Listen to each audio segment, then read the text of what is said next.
네, 이 계시의 말씀을 합독하실 때 살아계신 하나님의 음성을 들을 수 있기를 원합니다. 같이 합독하십니다. 시작. 하나님이여 내게 은혜를 베푸소서. 사람이 나를 삼키려고 종일 치며 압제하나이다. 내 원수가 종일 나를 삼키려 하며 나를 교만하게 치는 자들이 많사오니 내가 두려워하는 날에는 내가 주를 의지하리이다. 아멘. 하나님의 마음을 따라 살면 받는 은혜라는 제목으로 하나님의 말씀을 나누도록 하겠습니다. 담임 목사님께서도 강조해 주셨는데요, 최상품의 설교가 될 수 있도록 여러분들께 함께 나누겠습니다. 그런데 제가 이 말씀을 전할 때 저의 전하는 종의 연약함은 다 가리워지고 하나님의 말씀만 온전히 선포되기를 소망합니다. 자, 제가 준비했던 퀴즈가 있습니다. 어떤 퀴즈냐면요, 간단하게 성경에 있는 인물을 맞추는 퀴즈였습니다. 그런데 오늘 우리 주일 예배 시간에 담임 목사님께서 이 인물을 굉장히 잘 소개시켜 주셨기 때문에 제가 퀴즈를 내도 여러분들이 금방 맞추실 수 있을 것 같습니다. 그래도 한번 내보겠습니다. 지금도 유대인들이 가장 존경하는 성경 인물을 꼽으라고 하면 이 인물을 꼽으라고 합니다. 누구일까요? 역시 가장 성경적이고 가장 모범적인 우정교회 성도님들이십니다. 맞습니다. 그런데 다윗이 흠이 완전히 없던 사람은 아니었습니다. 여러분도 잘 아시고 계시죠? 근데 왜 이 다윗이 아직까지 오늘날 우리들에게도 믿음의 사람으로 회자가 되고 있는 것일까요? 그것은 다윗이 걸어온 삶, 그 인생에서 만난 하나님을 어떻게 따르고 순종했는지를 잘 보여주고 있기 때문입니다. 성경은 이러한 다윗을 이렇게 표현합니다. 하나님 마음에 합한 사람, 하나님 마음에 합한 사람. 하나님 마음에 합했다라는 말은 하나님의 마음에 쏙 들었다, 하나님에게 합격점을 받았다라는 말입니다. 자, 그런데요, 사랑하는 성도 여러분, 여러분들이 희망하는 학교에 들어갈 때도, 여러분들이 들어가고 싶은 회사에 들어갈 때도 합격이 될 만한 자격이나 요건이 있어야지 합격을 할 수 있지 않겠습니까? 회사에서도 평가 지표를 가지고 그 사람의 됨됨임을 보면서 이 사람을 뽑을지 안 뽑을지 선택을 할 겁니다. 다들 프리패스를 하셨나 봐요. 이게 무슨 얘기인지 잘 공감이 안 가시는 것 같은데 저의 얘기를 해보겠습니다. 제가 이제 부임받은 지 일주일이 지났습니다. 그런데 이제 저에게 이렇게 귀한 설교할 수 있는 기회를 주셔서 단위에서 여러분들과 함께 하나님의 말씀을 나누고 있는데, 며칠이 지나도 여러분들에게 계속 어색해하고 게으르고 잘 섬기지 않으면 여러분들은 평가 지표를 가지고 저의 됨됨이를 평가하게 될 겁니다.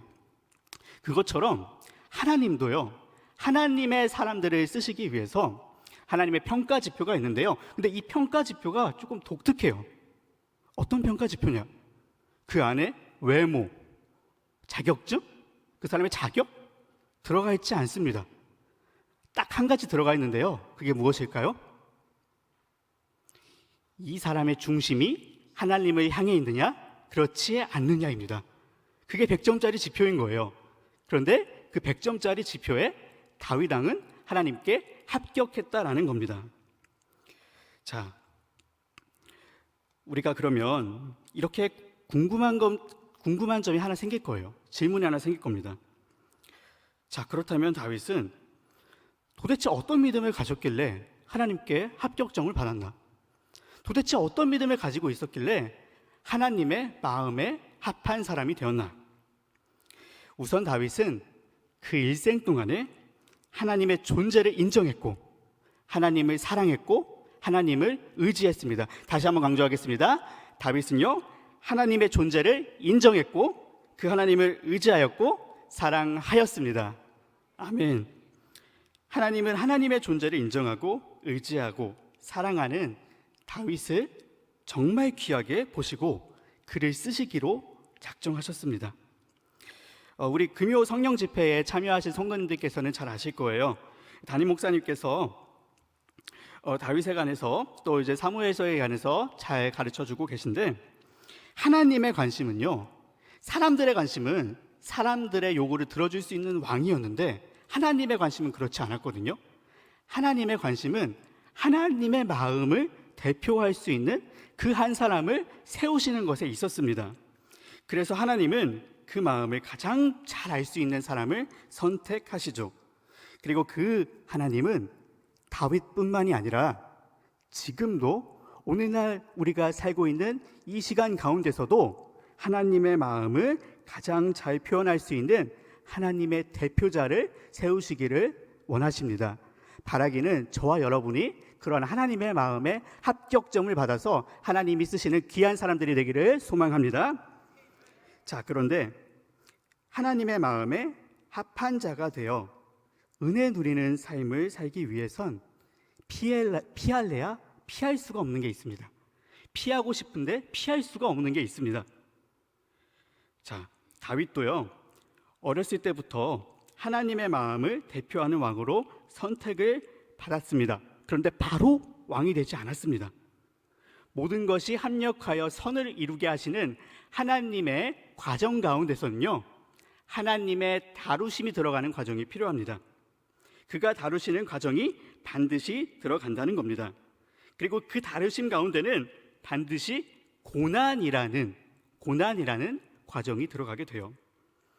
이 과정은 모두 피하고 싶습니다. 반드시 이 고난의 과정을 통과하게 되는데, 이 고난의 과정을 왜 통과해야 되느냐? 이 과정을 통과해야만 정말 참된 믿음이 양육이 될 수 있기 때문입니다. 여러분, 다윗도 이 고난을 피할 수가 없었습니다. 그의 인생 그래프를 잠깐 보겠습니다.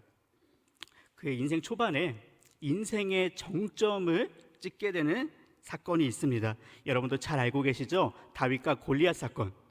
골리앗을 이기면서 다윗은 인생 초반에 인생의 정점을 찍게 됩니다. 그런데 그 정점과 동시에 찾아온 것이 바로 하나님이 허락하신 고난이었습니다.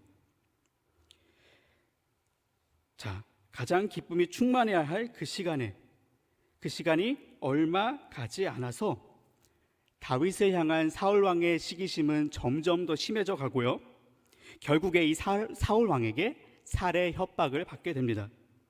이 시기심 때문에 다윗 자신만 괴로우면 족한데 다윗을 도와준 사람들이 있었습니다. 제사장도 도와줬고요. 다윗을 따르는 사람들이 있는데 다윗 때문에 그 사람들이 피해를 입고 죽어갑니다.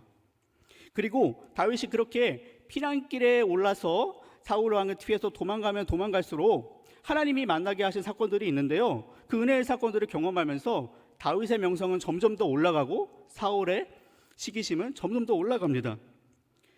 자, 이런 상황 가운데 사울 왕의 시기심이 폭발하다 보니까 결국에 다윗과 다윗을 따르는 사람들이 도망가게 될 곳이 없어지게 돼요. 더 이상 도망갈 곳이 없어요. 딱 도망갈 곳 하나가 남는데 그곳이 어디였냐? 원수의 나라 블레셋 땅이었습니다. 다윗은 고심합니다. 이 상황에서 내가 어떻게 해야 되지? 이 상황에서 내가 어떻게 해야 되지? 다윗은 그렇게 밑바닥을 경험하는 훈련을 계속하게 됩니다. 그렇게 그의 인생이 매일매일 최대치의 밑바닥을 경험하게 되면서 결국 사울 왕의 군대에게 쫓기다 더 도망갈 수 있는 곳이 없어지고 나서 진퇴양난의 상황에 도달하고 나서 다윗은 고뇌하다가 아까 딱 한 루트 하나 있다고 했었죠. 어디였나요? 블레셋 땅으로 도망을 가게 되는 선택을 하게 됩니다. 자, 이때 다윗이 이렇게 희망을 걸었을 겁니다. 자, 골리앗을 무너뜨린 지, 골리앗과 싸운 지 시간이 조금 지났습니다. 골리앗을 무너뜨렸을 때 나는 그때 소년이었고 지금은 나는 결혼도 했고 그래 나이가 좀 찼으니 혹시나 블레셋 사람들이 내가 그 골리앗을 죽인 다윗이라는 사실을 몰라보지 않을까? 제발 몰라봤으면 좋겠다. 몰라보면 난 좀 희망이 있지 않을까? 자, 이 마음으로 내 식구들과 나를 따르는 군사들을 내가 블레셋 왕 앞에 나가서 충성을 맹세하면서 그 앞에서 나를 받아달라고 하면은 혹시나 받아주지 않을까 라는 생각으로 가게 됩니다. 여러분, 이 생각을 조금 더 우리에게 대입을 시켜서 한번 생각을 해봤으면 좋겠습니다. 우리 성도님들도 어떤 자리에서 대표를 하고 계시거나 책임감을 가지고 일을 하고 계신 자리가 있을 겁니다. 그 자리에 있을 때 갑자기 경제적으로나 입지적으로나 뭔가 많이 어려워져요. 그러면 이런 생각을 하겠죠. 나를 믿고 따라와준 아내, 남편, 자녀들, 나를 믿고 따라와준 직원들, 사람들, 나는 고난을 나 혼자만 받으면 괜찮은데 이 사람들은 나를 따라와준 것밖에는 없는데 나 때문에 이 사람들이 피해를 입으면 어떡하지? 아마 이 마음으로 다윗은 고심하고 고심하다가 블레셋 땅에 가게 되는 선택을 했던 것 같습니다. 이 상황이 사무엘상 21장에 등장합니다. 다윗은 자신을 따르는 군사와 식솔들을 데리고 블레셋 가드 땅의 왕 아기스 왕 앞으로 갑니다. 다윗은 아직 아기스 왕이 자신을 누군지 알지 못할 것이라 생각을 합니다. 그리고 자신과 식솔들을 받아주기를 간청합니다. 그런데 아기스 왕의 신하들이 문제였어요. 아기스 왕의 신하들은 다윗을 알아보고 왕에게 고합니다. 이 사람은 우리 블레셋 장수였던 골리앗을 이기고 이스라엘에서 이런 노래를 들었던 자입니다. 사울은 천천히요, 다윗은 만만이다라는 그 다윗입니다. 다윗이 그 장면을 목격하게 됩니다. 그리고 두려움이 엄습하게 됩니다. 와, 저 사람들이 나를 스파이로 이야기하면 어떡하지? 나를 따라와준 가족들은 이제 진짜 죽게 되는 것인가? 이 사람들이 나를 받아주지 않으면 난 어떻게 해야 되지? 이런 다윗의 복잡 미묘한 감정을 성경은 이렇게 표현합니다. 다윗이 심히 두려워하였다. 다윗이 심히 두려워하였다. 여러분, 사람은요, 두려움이 오게 되면 절박해집니다. 그리고 절박해지면요, 평소에 하지 않은 행동들을 하게 됩니다. 다윗도 이 두려움이 찾아왔을 때 이 두려움을 극복하기 어려웠던 것 같아요. 이제 자신의 정체가 탄로나자 다윗은 최후의 방법으로 정상인이 아닌 척 연기를 합니다. 성경은 그 모습을 이렇게 표현하고 있는데요, 우리 같이 함께 읽어보았으면 좋겠습니다. 사무엘상 21장 13절에서 14절 말씀입니다. 사무엘상 21장 13절에서 14절 말씀입니다. 그들 앞에서 그의 행동을 변하여 미친 채하고 대문짝에 그적거리며 침을 수염에 흘리매 아기스가 그의 신하에게 이르되 너희도 보거니와 이 사람이 미치광이로다. 어찌하여 그를 내게로 데려왔느냐. 다윗은 미친 척 연기를 하는 기질을 발휘해서 아기스 왕과 블레셋 사람들 앞에서 죽음의 위기를 모면합니다. 그런데 그의 마음은 어떠했을까요? 아기스 왕의 충격을 먹을 정도로 수치스러운 행동을 한 다윗은 곰곰이 생각을 해봤을 겁니다. 하나님, 분명 제가 어렸을 때 하나님, 우리나라의 제사장, 대제사장 사무엘을 통해서 저를 왕으로 세워주셨잖아요. 저 그거 아직도 기억하고 있는데, 그리고 하나님, 제가 여호와의 이름으로 나아갔을 때 골리앗을 이기게 해주셨잖아요. 그리고 나서 사울 왕의 사위가 될 수 있었는데 하나님, 지금은 저는 반란을 모의한 사람이 되었습니다. 그런데 이제는 그것도 모자라서 적국의 왕 앞에서 목숨을 구걸하려고 어떻게든 살아보려고 수치스러운 행동까지 했습니다. 하나님, 저는 진짜 이제 정말 갈 때까지 간 것 같아요. 하나님, 이게 뭡니까? 다윗은 인생의 밑바닥을 경험하면서 아마 이렇게 하나님 앞에 생각했을 겁니다. 저와 여러분이 다윗의 상황이라면 어떻게 하겠습니까? 하나님, 저에게 도대체 왜 이러시나요? 저는 이렇게 생각을 했을 것 같아요. 그 고난의 상황이 오면, 그 밑바닥의 상황이 오면 이렇게 생각을 했을 것 같습니다.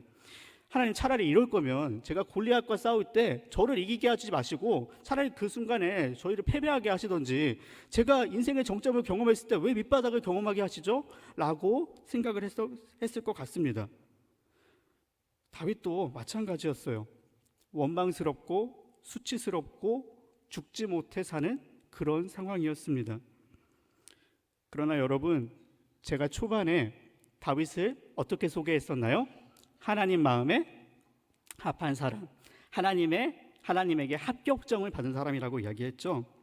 하나님의 마음에 합한 사람이 고난에 대하는 태도에는 하나님의 마음에 합격하지 못한 사람들, 그냥 일반적인 사람들과 다른 결정적인 차이점이 드러납니다. 자, 하나님의 마음에 합한 자, 하나님의 다루심을 아는 자, 고난 가운데서도 하나님이 내 삶을 다루시고 있다라는 사실을 아는 자, 그 사람은 뭐가 다르냐면요, 그러한 상황 속에서도 기도하기를 멈추지 않는다는 것입니다. 자, 이제 우리가 오늘 읽은 본문으로 들어갈 겁니다. 이 말씀은 바로 지금까지 다윗이 겪은 고난의 상황 속에서 블레셋에서 미친 척을 하고 다시 도망을 나온 상황 속에서 지어진 시편입니다. 이 시는 매우 솔직하고 담백합니다. 하나님께 기도하고 매달리고 있어요. 다윗은 고난 중에 기도하고 있습니다. 어떻게 기도했습니까? 하나님께 솔직하게 말합니다. 하나님, 저 두렵습니다. 하나님, 저 심히 두렵습니다. 그렇게 솔직하게 하나님께 고백을 털어놓습니다. 믿음의 사람들도요, 두려움이 올 때가 있어요. 인생의 밑바닥을 경험하는 고난이 올 때가 있습니다. 그때 흔들리기 마련입니다. 그러나 그 두려움이 왔을 때에도 하나님의 다루심을 인정하는 진정한 믿음의 사람들은 그 고난의 상황을 다루실 줄 아는 하나님께 나아간다는 것을 알고 있습니다. 바라기는 저와 여러분이 그러한 마음을 가지고 하나님의 다루심 앞으로 나아갈 수 있기를 소망합니다. 방금 전에 이 시편은 담백한 어조로 쓰였다고 말씀드렸습니다. 다윗이 하나님을 찾은 방법은 되게 단순했어요. 다윗은 두려운 마음을 하나님께 솔직하게 이야기했습니다. 또 나를 힘들게 하는 사람과 상황을 하나님께 솔직하게 털어놓았습니다. 그런데 그 모든 것을 말하기 전에 다윗이 가장 먼저 구한 것이 뭔지 아십니까? 이 모든 솔직한 상황을 하나님께 다 털어놓기 전에 하나님께 가장 먼저 구한 것, 여기서 하나님의 마음에 합한 사람이, 하나님께 합격점을 받은 사람이 두드러지게 나타나는 특징이 있습니다. 자, 이 중요한 포인트가 오늘 1절에 나타납니다. 1절을 다 같이 큰 목소리로 읽도록 하겠습니다. 시편 56편 1절입니다. 시작. 하나님이여, 내게 은혜를 베푸소서. 사람이 나를 삼키려고 종일 치며 압제하나이다. 아멘. 이 앞에 이렇게 나오죠. 하나님이여, 내게 은혜를 베푸소서.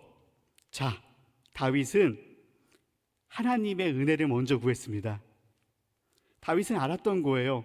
시련 앞에서 밑바닥을 경험할 때 그때가 하나님의 은혜인 줄을, 그때가 하나님의 은혜를 구할 때인 줄을 알았다라는 것입니다. 은혜를 구할 때 그 상황을 제가 다윗의 심정으로 한번 기도하는 마음으로 각색을 해봤습니다. 하나님, 원수가 나를 압제합니다. 죽음이 너무 두렵습니다. 하나님, 그러나 주님께 솔직하게 기도하며 생각을 해보니 나의 모든 기도와 상황을 아시는 주님께서는 언제나 저에게 가장 선하고 가장 좋은 것을 베푸시는 분이심이 믿어집니다. 그 약속에 신실하신 하나님을 제가 아는데 사람들이, 저 원수와 같은 사람들이, 나를 힘들게 하는 사람들이 어떻게 그런 하나님을 이길 수 있겠습니까? 원수와도 같은 사람들이 나를 괴롭히는 그 상황이, 밑바닥을 경험한 이 상황이 어떻게 그 하나님을 이길 수 있겠습니까? 그렇습니다. 오늘 우리가 같이 읽지는 않았지만 우리 3절 이후의 말씀을 보면요, 다윗은 두려움의 상황을 주님 앞에 솔직하게 털어놓고 이 두려움 앞에서 주님을 의지하겠다라고 선포하고 있습니다. 그렇게 하고 나서요, 오히려 상황을 역전시킬 하나님을 믿음으로 고백하면서 마음을 돌이키시는 하나님께 감사의 찬송을 드립니다. 우리 그래서 8절을 한번 같이 보기를 원하는데요. 시편 56편 8절입니다. 나의 유리함을 주께서 계수하셨사오니 나의 눈물을 주의 병에 담으소서. 이것이 주의 책에 기록되지 아니하였나이까. 이 고백을 다시 한번 제가 풀어서 설명해 드리겠습니다. 하나님이 이 모든 상황을 다 세고 계신 것을 알아요. 계수하고 계신 것을 압니다. 하나님, 제 눈물을 아시죠? 그러나 내가 이렇게 하나님께 아뢰고 나가면 이 상황의 끝에, 이 고난의 끝에는 반드시 하나님께서 선하고 좋은 방법으로 나에게 가장 좋은 것을 주실 것을 믿습니다.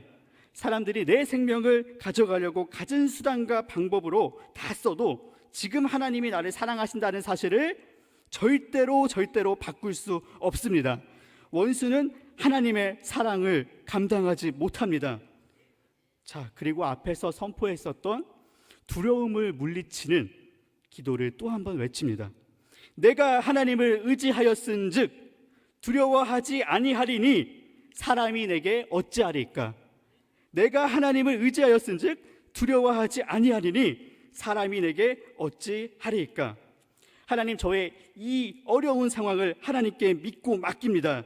제가 이 어려운 상황을 이겨나갈 수 있도록 힘을 주시고 이겨낼 수 있는 능력을 주세요. 그리고 다윗은 이 기도가 응답되면 하나님께 감사의 표현으로 드릴 감사의 제사를 약속하고 있습니다.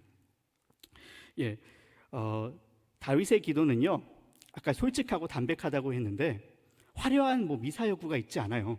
우리의 기도와 다를 게 없습니다. 그러면 이제 우리 성도님들께서는 이렇게 얘기하실 거예요. 목사님, 그래도 훌륭한 다윗인데 저희의 기도와는 조금 다른 고차원적인 게 있지 않을까요? 제가 그런 생각을 조금 바꿔드리기 위해서 저의 기도문 같이 다윗의 기도문을 바꿔봤습니다. 여러분, 제가 충청남도 서산 출신입니다. 벌써 이제 우정교회에서 충청도 분들을 많이 뵀습니다. 그래서 저에게는 충청도 사투리가 있습니다. 우리 우정교회 성도님들 대부분은 울산 사투리, 경상도 사투리가 있는데 저는 충청도 사투리가 있습니다. 그래서 제가 기도하다 보면은 충청도 사투리가 나오는데 충청도 사투리로 한번 다윗의 이 솔직하고 담백한 기도를 바꿔보겠습니다. 하나님 아버지, 나 힘들어 죽겠슈. 아니, 시상에 이런 법은 없는겨. 왼수 같은 놈들이 때문에 나 못 살겠슈, 하나님 아버지. 근데 지가 마음을 고쳐먹을 게니 하나님을 의지하고 나니까 이런 생각이 드네요. 내가 하나님 아버지 마음을 아는디 무서워할 게 뭐 있어요? 걔들이 나를 어떻게 하겠슈? 하나님 마음 따라가면 다 해결될 줄 믿어요. 아멘. 네. 감사합니다. 여러분, 이 기도가 우리의 기도가 되길 소망합니다. 다윗이 엄청나게 특별한 사람이 아니에요. 우리와 같은 사람입니다. 우리와 같은 성정을 가진 사람입니다. 그러나 달랐던 것이 있습니다. 하나님 마음에 합격하기 위해서 달랐던 게 뭐였냐면요, 자신의 상황을 솔직히 담백하게 털어놓고 그 털어놓기 전에 하나님께 먼저 은혜를 구하며 나아갔다라는 사실입니다. 우리 무정교회 성도님들은 저같이 이렇게 친근하고 구수한 사투리보다 가지고 계신 사투리로 표현을 하면은 참 좋을 것 같습니다. 자, 이제 말씀을 맺겠습니다. 영어 성경에 보면 하나님 마음에 합한 자를 이렇게 표현을 한다고 해요. A man after God's own heart. 이거를 한글로 직역을 해보면 하나님의 마음을 따라가는 사람. 하나님의 마음을 따라가는 사람. 그러니까 하나님 마음에 합한 자를 영어로 번역을 한 거를 보니까 이걸 직역을 다시 해봤는데 하나님의 마음을 따라가는 사람, 하나님의 마음을 추적하는 사람, 하나님의 마음을 뒤쫓는 사람이라고 합니다. 자, 우리가 그렇게 하나님의 마음을 추적하면서 이 상황 속에서 하나님의 마음은 무엇일까라는 마음을 가지고 나아간다면 고단한 상황 속에서 하나님이 나에게 왜 이런 고단을 허락하셨는지, 고난 가운데서 하나님을 경외하고 사랑하고 의지하는 그 마음으로 하나님 아버지의 마음을 추적하게 될 것입니다. 그리고 그 믿음의 결국엔 내 편이신 하나님이 어떤 상황 속에서도 나에게 가장 좋은 것을 주시는 분이라는 것을 믿음으로 신뢰하고 나아갈 것입니다. 무슨 상황이 벌어지든 간에 하나님은 여러분의 편이십니다. 하나님은 여러분의 기도를 듣길 원하십니다. 여러분의 상황을 솔직하게 털어놓기를 원하십니다. 그 전에 하나님께 은혜를 구하기를 원하십니다. 우리가 이 고난의 다루심을 알면서 하나님을 의지하고 기도하고 나아간다면 우리도 다윗처럼 하나님의 마음에 합격을 하는 사람이 되어서 중심이 바로 서서 믿음으로 상황을 구별하고 기도로 나아가고 그 기도의 응답을 체험하면서 여러 간증의 주인공들이 되어서 이 세상을 하나님의 복음과 빛으로 변화시키고 바꿔나가는 그런 우리 모든 우정교회 성도님들 그리고 제가 될 수 있기를 소망합니다. 아멘.